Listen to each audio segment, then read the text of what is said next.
gonna make those juicy, delicious Hotboii and Kodak black type beats, if you know what I mean. We're gonna make that from scratch. We're gonna do the melody, the drums, the mixing, all that good stuff. So if you could leave a like, comment, and subscribe, I would really appreciate that. You would really appreciate that. Community would really appreciate that. And you might win a Nobel Prize for it. You never know, but there's only one way to find out. So let's get right into it. One thing I've personally noticed with these types of beats is they're really fast. Like the tempo is really high, but it's just half sped. So basically it'll be like 190, 195, but really it's like half of that. And we just put the clap on the snare on the 3 instead of on the 2. I hope that makes sense. I'm gonna change my key. I'm gonna go E minor, I think. We'll probably change that later. You do want to be in a minor scale. This is kind of hypocritical because earlier I made a whole video where I was like, scales don't really matter, and they don't, but at the same time, it doesn't hurt to be in E minor.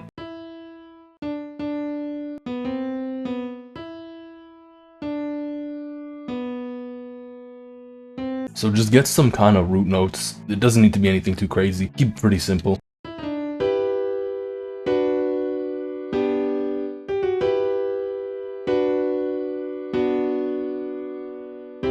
I know I started doing this in 4 bars, but I'm gonna stretch it to 8. Pretty much, basically, you make your chords, bring it up an octave. Nothing too crazy, just make it a little bit more melodic. Again, like I brought this note over into this chord just to have these 2 chords float a bit better together. I might bring this up too. We're gonna see. I'm gonna stretch it out first though.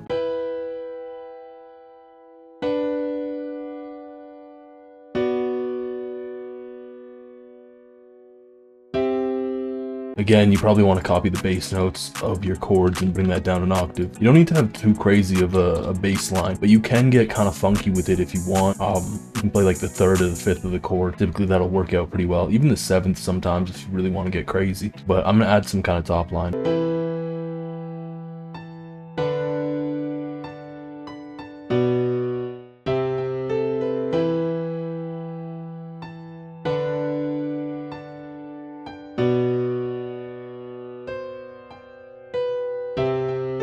It's really important while you're making the piano melody, play around with the velocities. You want to have some notes, especially the top line notes, to kind of be in the back a little bit more. You don't want them to be the main focus. The chords are the most important part here. And like I was saying about the bass line, you can really just play around with it a good bit. So I'm gonna throw some notes in. I'm gonna sauce it up a little bit. So once you have your chord progression pretty much done, a little bit of action up here. You can call them filler notes. You can call them top line. You don't really have too much going on in general. And even this is quite a bit. So you're gonna want to change that instrument. You're gonna want to have a quality piano.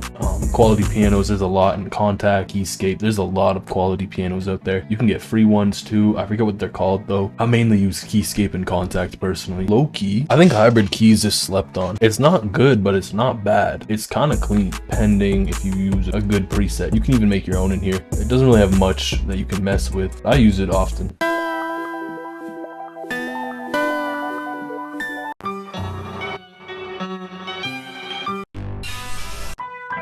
I feel bad I was hyping it up. It's actually kind of mid, extremely mid. Yeah, here we go. We'll pull up the grinder. Le grandeur.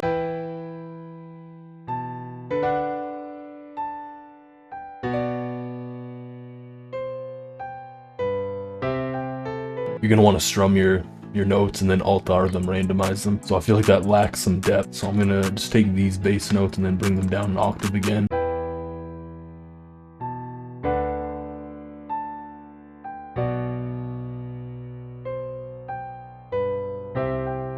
For effects, I'm just gonna roll off some of the low end with EQ, and I'm gonna throw on some wet reverb. So I always preach layering. What I'm gonna say you want to layer this time with is honestly some strings.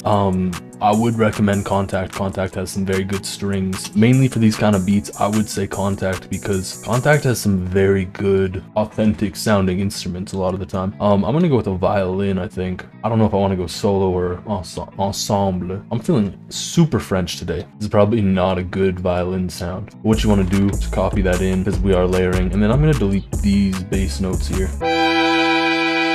I'm gonna pitch that down an octave. I'm gonna remove the bass notes here. I think I'm gonna bring the whole thing up too. I think I might go F sharp minor instead. I did say I was gonna change the key. I told y'all.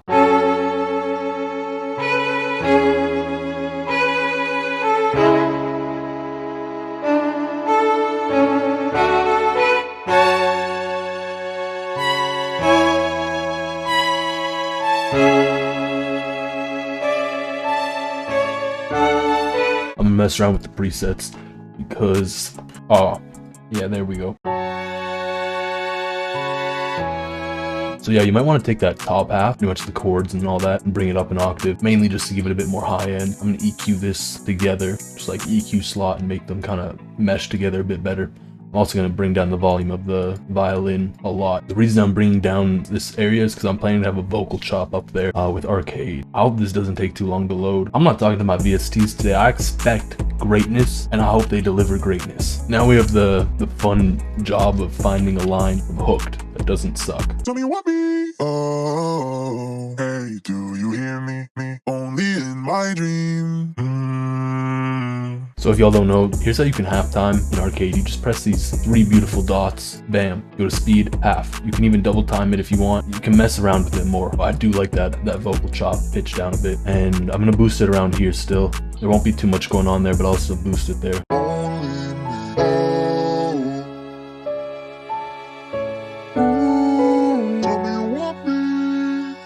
I kind of had a freaky idea because I like it boosted on some, like I like it pitched up, or no, pitched down, my bad. I like it pitched down on some of the notes, and on some of the notes I don't like it pitched down. So I'm gonna have one where it's not pitched down, and then one where it is pitched down. I just don't remember which notes I like that and which ones I don't. I'm gonna make the vocal a little bit more wet just because kind of lacking that, whereas everything else in the mix is pretty wet, and I think it would blend together if it was also wet. And I learned long ago was that if you have an effect on one VST and everything else just, they don't sound like they're meshing together very well, it might be because you have the effect on that VST, and you can either remove that effect or add it to everything. Like for example, if I had a chorus effect on here, it might help to add the chorus effect to everything else.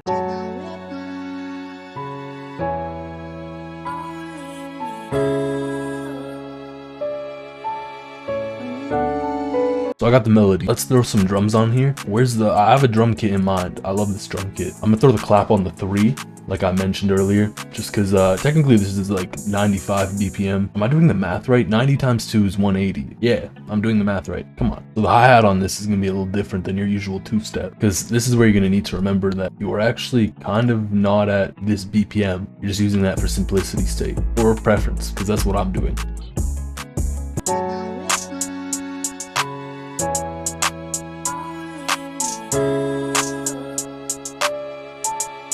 I kind of like the hi-hat pattern, but I'm gonna change the sample.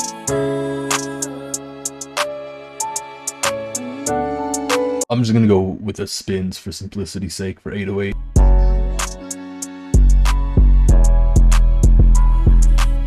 It's important too with 808, just find the bounce. You've created it with the hi-hat at this point, you should just kind of feel the bounce out and just kind of go with it. Pretty much that's the whole beat. You can mess around with arrangement however you like, arrange it however you want, whatever sounds best to you. That's the most important part with arrangement. Do what sounds best to you. So again, I'm gonna say if you could leave a like, comment, and subscribe, I would really appreciate that. You might really appreciate that, and the community would really appreciate that. And by the way, here's the full beat.